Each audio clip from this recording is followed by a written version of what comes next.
Meeting is now streaming live on Facebook. Ta-da.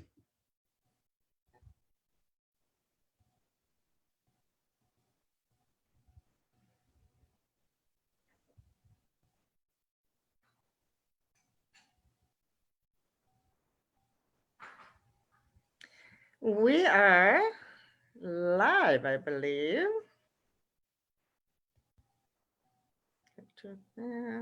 Okay.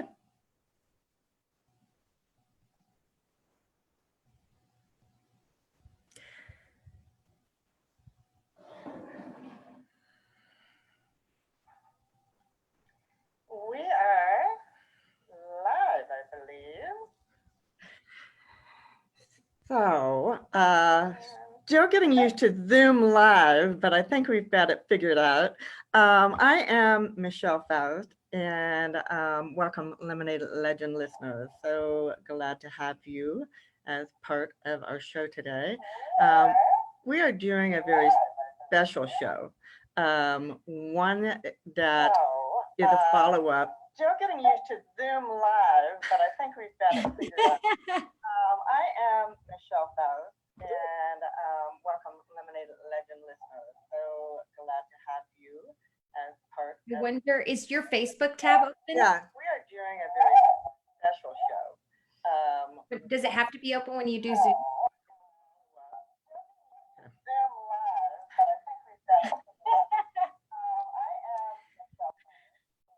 I love it.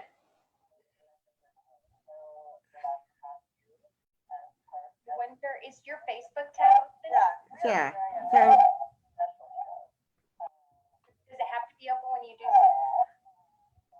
Zoom? Okay. We're having technical difficulties. I love it. Yeah. So I think, do we have it figured out? There's an echoing going on. Okay. Hold on, folks. Hold on. We're going to get this, like, we got it. We got it. I love you. I know. Yeah. So.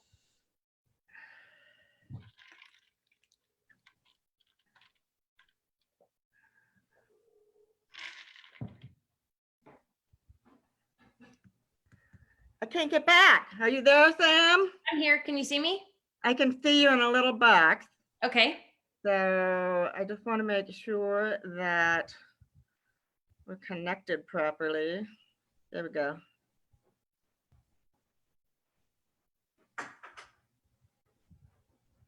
Well, no. Let's just go with it. Can you see on Facebook? Sam, can you see on Facebook? I don't see Facebook. I'm going to look. Hold on. I'm looking right now. Okay. Thank you.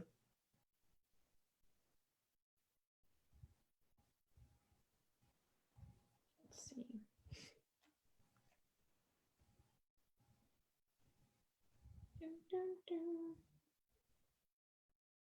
Okay, so I show 4 minutes ago. Let me look. Hold on. I'm going to do something really dumb right now.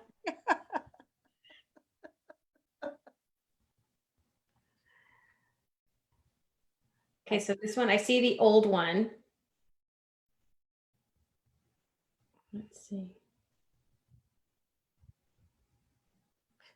So we're not showing up. Okay, so I'm there. I see like now it's a little delayed on my end, but that's not a bad thing because I just saw that I waved. Okay. Okay. So we're live? Yeah. We're live. All right. So I apologize for the technical difficulties. I'm Michelle Faust with Lemonade Legend, and we are here with my very special guest, Samantha Root, and we're doing a follow-up to a discussion that Sam and I had on a podcast, I don't know, about 3 weeks ago, maybe? I think so, a month or so. Yeah, we were talking about depression, and we were specifically talking about depression in regards to being, all the COVID-19 things going on. And we got a lot of response from that. I mean, it really stirred up some conversation and discussion. And we decided we needed to do this follow-up because it's important to talk about, because it's not just about COVID-19. It is a real situation that that affects a lot of people. And the response was overwhelmingly positive about our coming out and talking so openly and transparently. So I asked Sam to come back so we could continue that conversation. And we really encouraged the engagement and the discussion about this and question. Not that we're the experts by any means, but we're the experts in our own depression, right? That's right. So welcome, Sam. Thank you for agreeing to come back on. So let's talk a little bit about, I know you have, you were receiving some personal responses back. So let's touch on, some of those and really address those specifically, since it was engagement directly to you. Sure. So, I find it really interesting. You and I talked a little bit, and so everybody's just clearly aware. So, kind of brief story. If you're new to learning about my story, you can learn more in the Lemonade Stand book. But I'm a mom, 5 kids. My oldest, I've got 19, 18, 16, 5, and 2. Have a 10-month-old, 90-pound dog, a weenie dog, a husband. I run 2 companies. And I'm a human being, right? So Michelle runs and operates the Lemonade Stand in all kinds of hats herself. She is a mother, she is a wife, all these things. And her and I, our connection is, we look pretty. Today we actually did our hair and our makeup for y'all, but we're like a hot mess and we love that together. Even today's little flop on Facebook, that's us. So I think it's important. I am not a counselor by any means. I'm not a psychiatrist. I can tell you have some really great ones that support me. But that's definitely not what I am. It's important for you to know that I'm just a normal human being. And I think that's why our viewers were able to feel, brave enough. I really feel that there was some bravery because they don't know me. I didn't know them, right? But they didn't know me. And so to send messages to me of a, hey, me too, or, oh my gosh, thank you for posting because I'm going through that. I don't know who to talk to. I can't talk to anybody about this. I don't want anybody to know about this. There's something really humbling about it, but I think it's so, we talk about what's normal, right? And the truth of the matter is normal, there isn't a normal, just like balance. There isn't balance. There's counterbalance, right? Yep. Counter normalcy, maybe. That was a word I just made up, I think. But so you have to just say, okay, there is no normal. So talk about it. But the post, people are not, I don't know, there's a lot to be learned when we're sharing this video on YouTube, right? And social media platforms. People are not comfortable yet to write on the lines, right? They want to do it in the back. And so I think you and I are really trying to make the world share their story, right? Mm-hmm. You want people to share their story, and I just want people to own the stripes, like own it. So between a book and owning your stripes, I think you're going to be fine. So yeah, I mean, some of the feedback, business owners are writing, people that have served in the war, moms that have lost children, all walks of life. Somebody that, owns a salon, like successful people have this. Well, again, it goes back, there is no normal, and success. I mean, if we're all making it till tomorrow, we're successful in my eyes, I think right now. Exactly. Yeah, and we talked a little bit before going on live, but this perception that it's something that has to be fixed, like we're broken. Mm-hmm.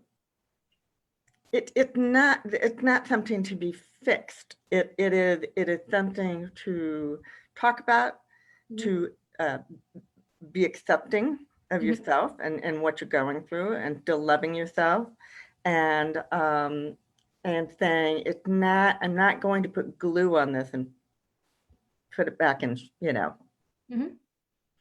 so it fixed. It's not Gorilla glue doesn't fix it. And the reason Gorilla glue doesn't fix it, because you weren't broken. There is a difference. There is a difference in being perfectly imperfect, right? Perfectly imperfect. We all are that. Glue doesn't fix that.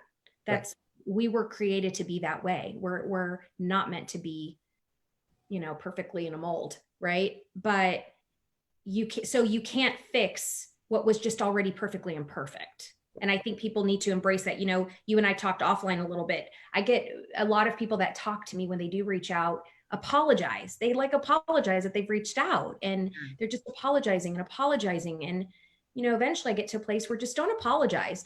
There's not a reason to need to say you're sorry. Don't be sorry. There's nothing wrong. You give permission. The people that have this, allow yourself grace and permission to be what you are, and don't hide it.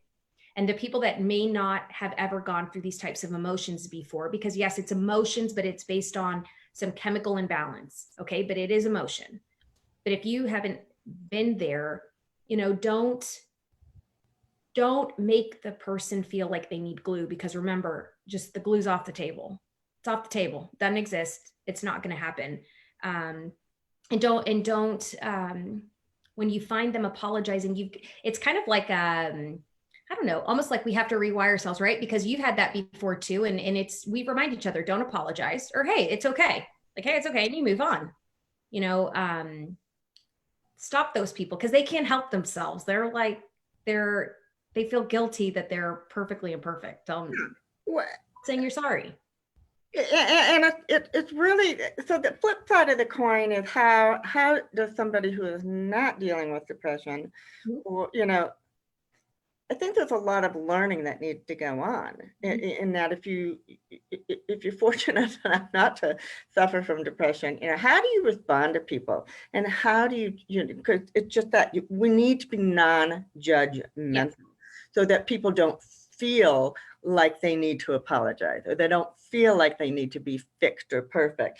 And so much of the reason why I promote sharing your story is because people are going to be so much more, they're just going to resonate more with you if they identify with that. You may have a whole, you talk about business owners and being afraid to be open about that, but you may be opening up a whole big set of a group of clients that might just come to you because they realize that you understand what they're going through. Yeah. So, so we need to get rid of this stigma that depression is wrong. Well, we're all making it weird. That's, you and I talked about it. I take LemonadeLegend, 125 milligrams a day, once a day. I have Prozac if I need it on an as needed basis if my anxiety gets out of control. That's what I take, y'all. It is what it is. I take ginger pills when I have nausea. I'm on keto, so I have MCT oil pills, because that's what and chia seeds. Do you see how normal that is? This is my plan. This is what I do.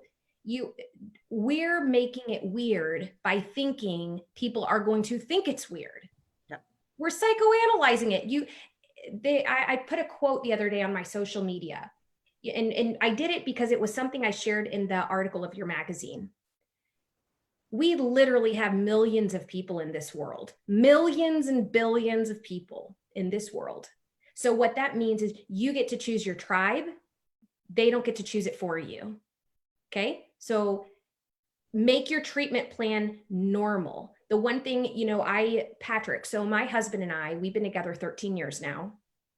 I don't think Patrick would have ever wanted to sign up to have a wife, girlfriend, baby mama that has my depression. People have to love us differently. Yes, we require a different type of love.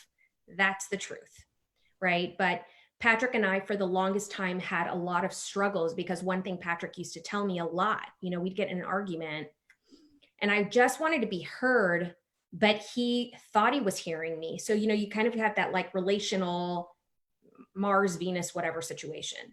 And I remember so often he would tell me, I can't fix you. I'm not equipped to fix you. I can't fix you. I can't fix you, you know?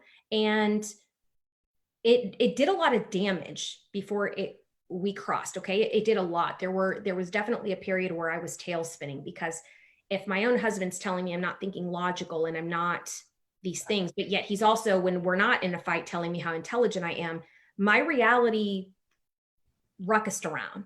That's just the truth. But what happened was, it was late last year, middle to late last year, I guess. I don't know what did it, but my advice now has been to people, I learned to stop caring.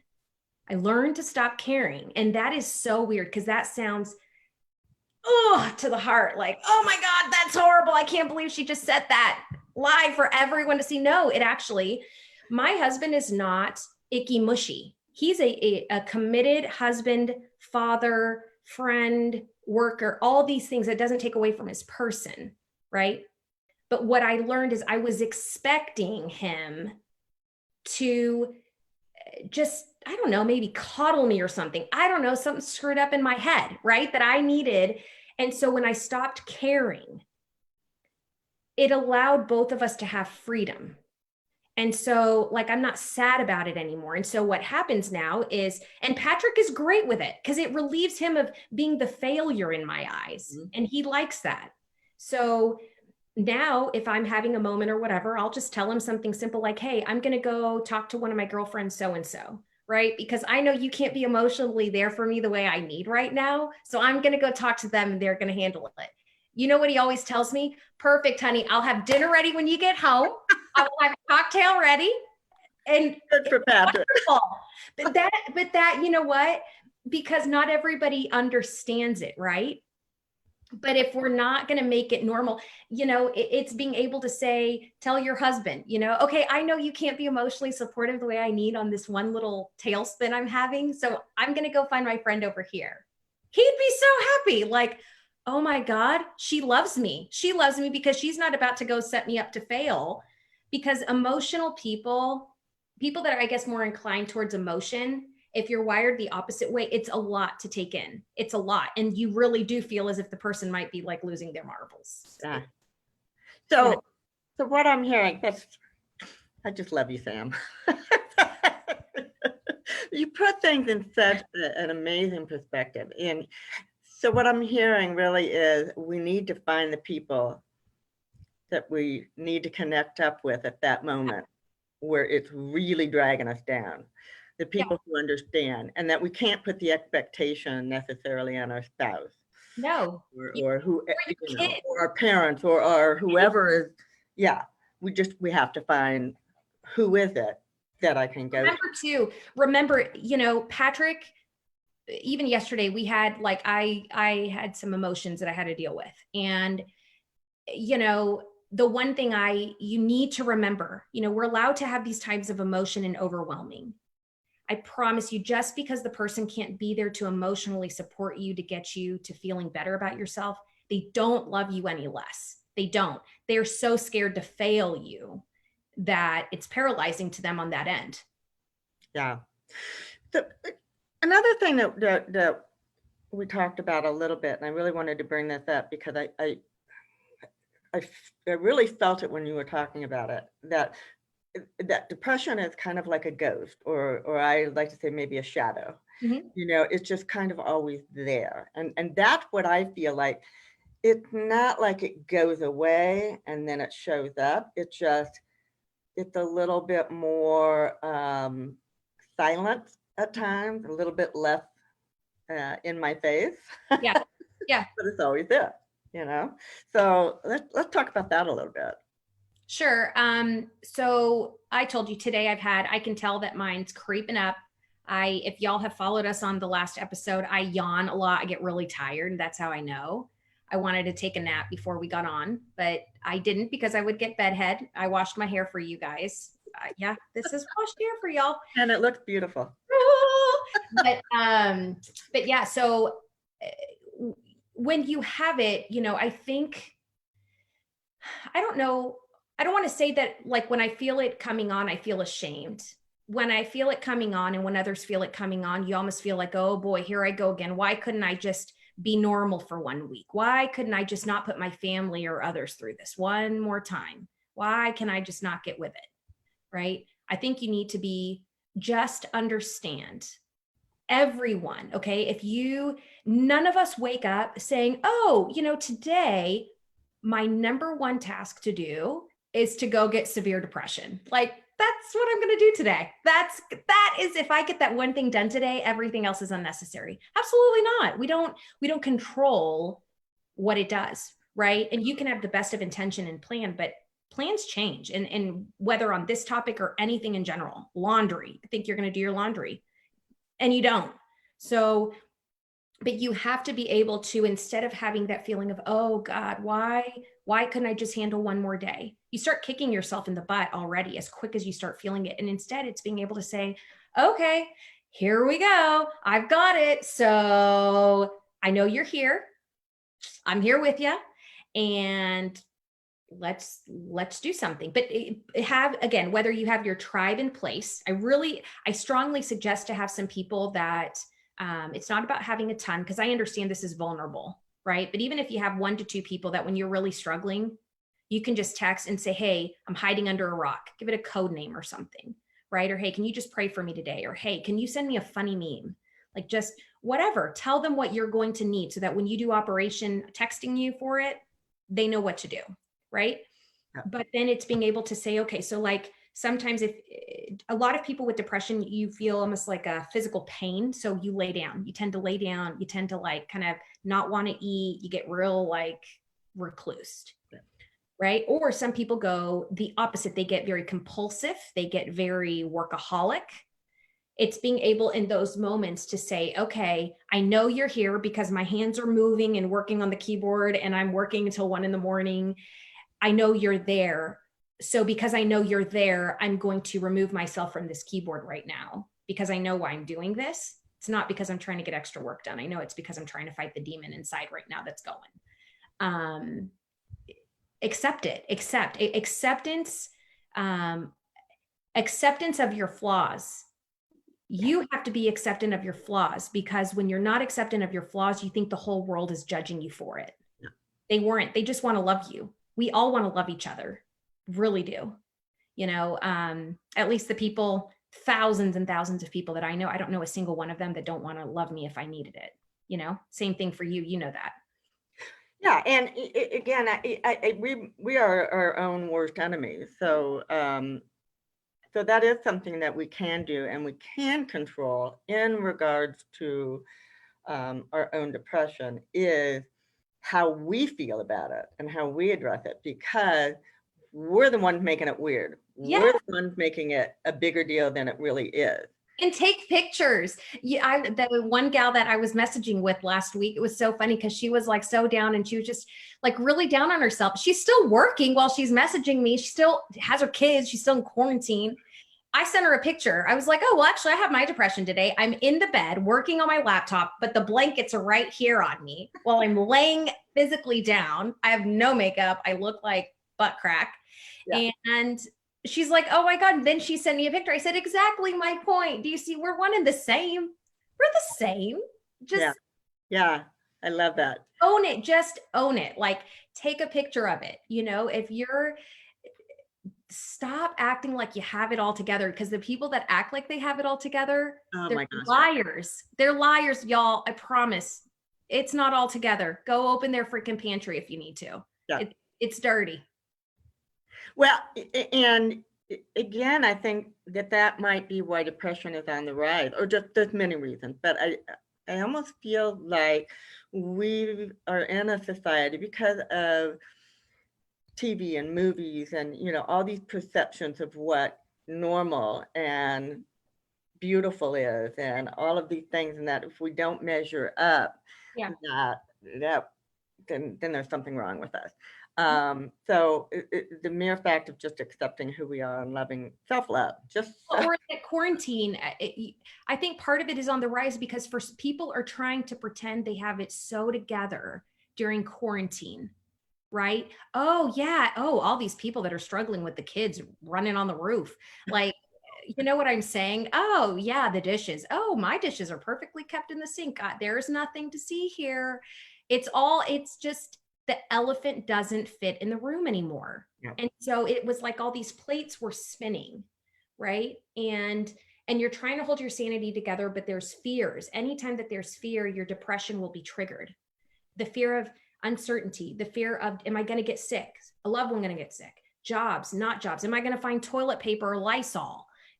I mean, am I going to get sick if I go to the mailbox? Is out here in Arizona, is the sun really going to bake Corona and kill it away, or is it going to make it work? You know, everybody, it's the moment of truth, and it's causing people to have that.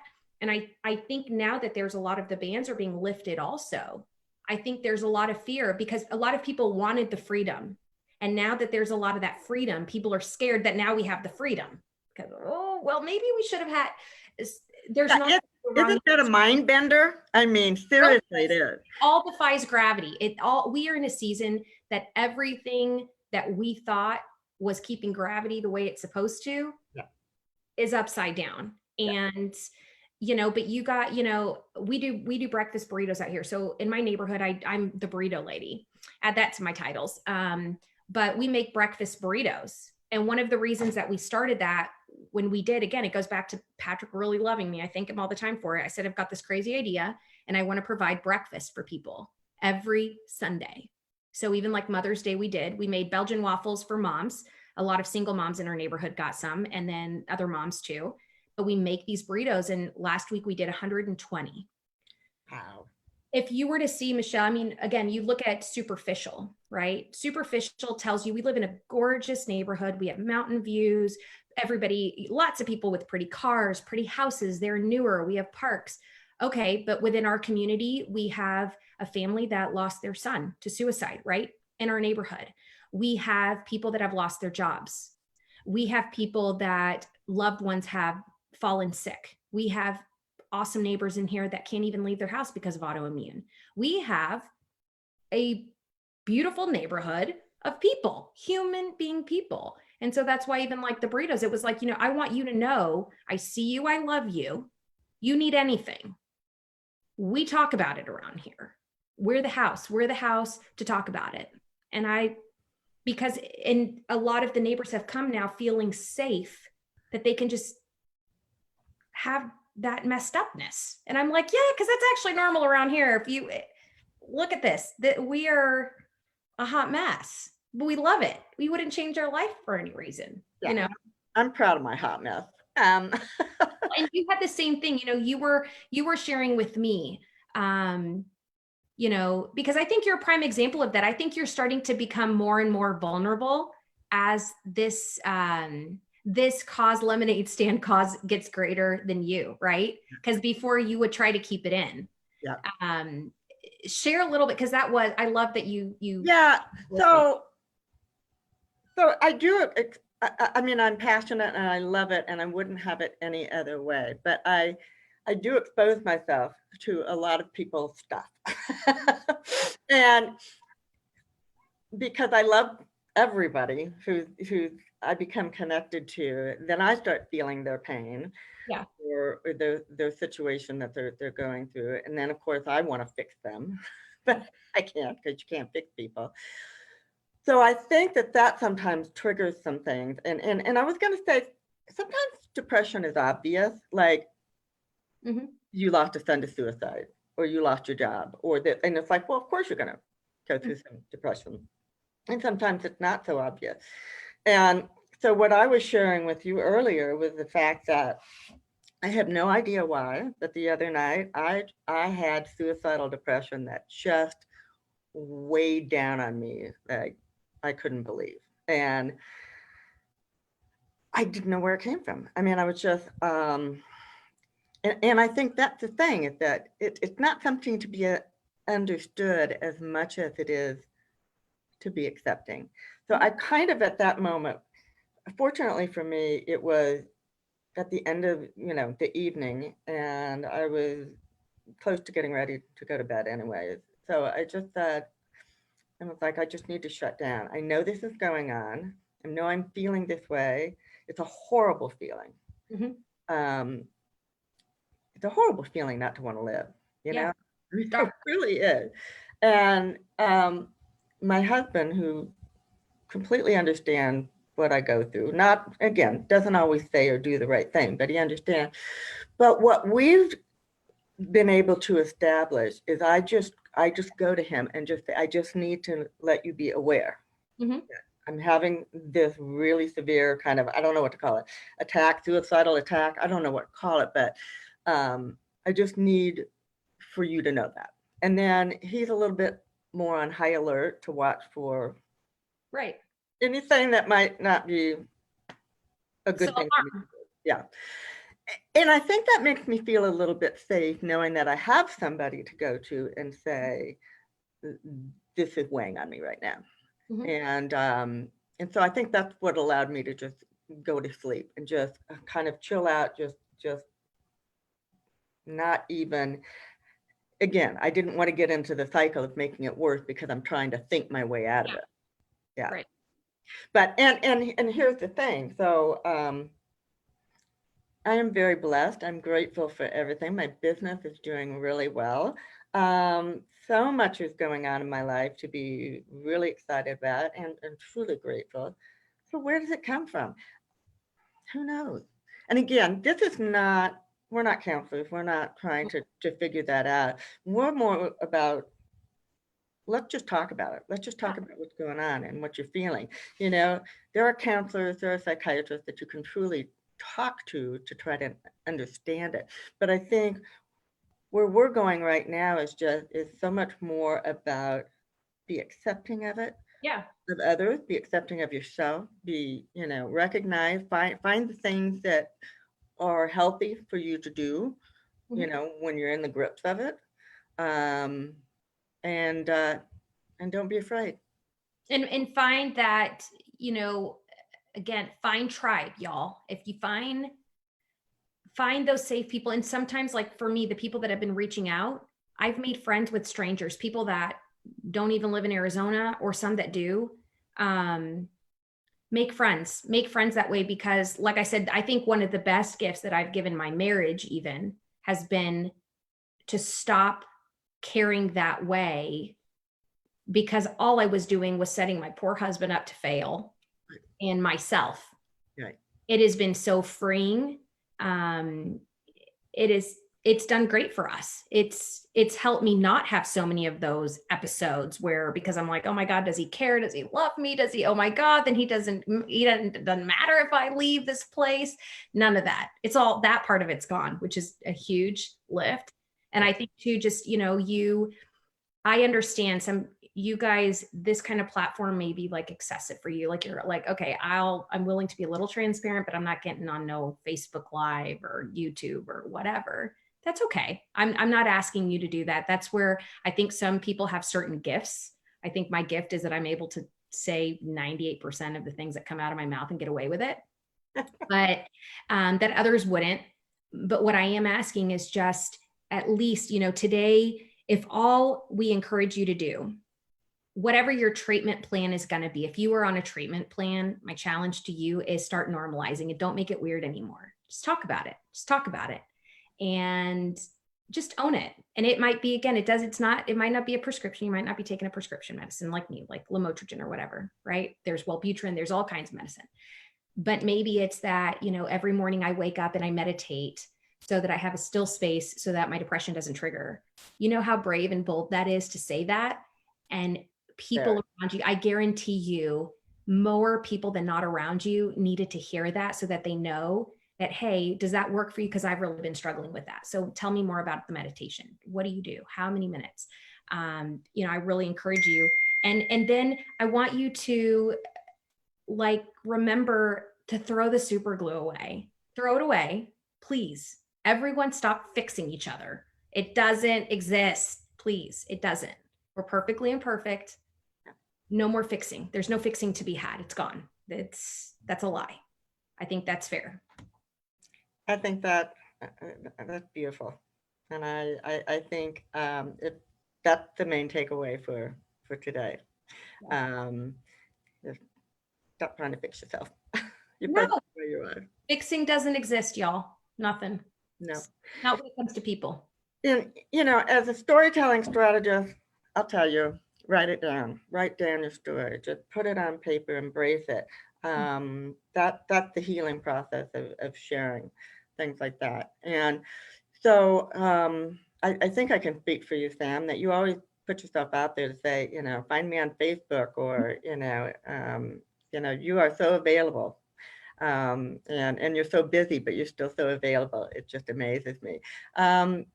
Reach out to me. I mean, again, we're not the doctors. We're the people who are going through it.